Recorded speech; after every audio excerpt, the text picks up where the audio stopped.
बाकी बड़े उम्र के लोग अलग हैं। 1 लाख युवक जान गंवाते हैं हर साल लापरवाह ड्राइविंग के कारण। आप सोचिए, 25 साल लगते हैं एक बच्चे को पालकर बड़ा करने में, और 25 सेकंड में लापरवाह ड्राइविंग के कारण वो लाश में बदल जाता है।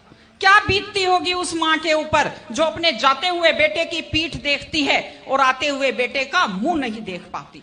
आप लोग क्या सोचते हैं, अगर आप अपनी पावर दिखाना चाहते हैं तो मिल्खा सिंह की तरह तेज दौड़िए, या कि आप नीरज चोपड़ा की तरह, देवेंद्र झाझड़िया की तरह आप तेज भाला फेंकिए मोटरसाइकिल का कान मरोड़ने में, या तेज गति से कार भगाने में कोई बहादुरी नहीं होती। अगर आप सोचते हैं कि आप बड़े हैंडसम और डैशिंग दिखते हैं तेज गाड़ी भगाते हुए, आप डैशिंग हैंडसम नहीं दिखते, आप लापरवाह दिखते हैं, आप बेपरवाह दिखते हैं, आप बेवकूफ दिखते हैं।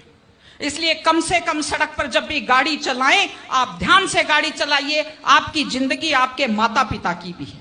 एक छोटी सी चीज और कहना चाहती हूं, हमारे बुजुर्ग हमें जब पालते हैं, जो लोग खेती से बच्चों को पढ़ाते हैं, जो लोग छोटी आमदनी में बच्चों को पढ़ाते हैं, उनकी पूरी उम्र खप जाती है अपने बच्चों की जिंदगी बनाने में, और उसके बाद दुख का विषय है, बड़ा पीड़ादायक सीन मैं कई जगह देखती हूं कि एक माँ बाप मेहनत करते हुए हाथों में आइटन पड़ जाते हैं, एड़ियां फट जाती हैं, कपड़े मैले फट जाते हैं, और उसके बाद जब बेटे को पढ़ा लिखा कर तैयार करते हैं, उसके बाद पढ़ी लिखी बड़े घर की थोड़ी बेटी आ जाती है तो माँ बाप की तरफ ध्यान नहीं देते।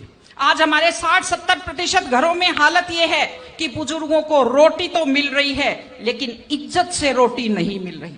इस चीज को बदलने की जरूरत है। माँ बाप, मैं आपसे कहती हूं, जैसी भी परिस्थिति होती है, माता पिता आपको राजकुमार की तरह पालते हैं। आपकी भी ड्यूटी है, जैसी आपकी हैसियत है, बुढ़ापे में उनको बादशाहों की तरह से रखिए, उनकी सेवा कीजिए, उनका सम्मान कीजिए।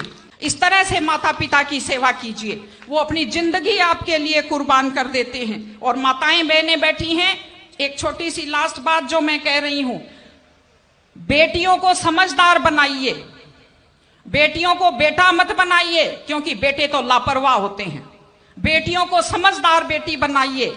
जब वो घर से बाहर जाती है तो उसको समझाइए कि वो साथ अपने घर की इज्जत लेकर के जाती है। बेटियों को समझाइए कि कैसे लोग मीठी मीठी बातों का जाल लेकर शिकारियों की तरह से घूमते हैं, और अपनी बेटी को संस्कार दीजिए कि वो जिस घर में जाए अपने सास ससुर की सेवा करे। आजकल मैंने नया ट्रेंड देखा है, बेटियां माँ मम्मी की तो बहुत चिंता करती है लेकिन सास की चिंता नहीं करती हैं।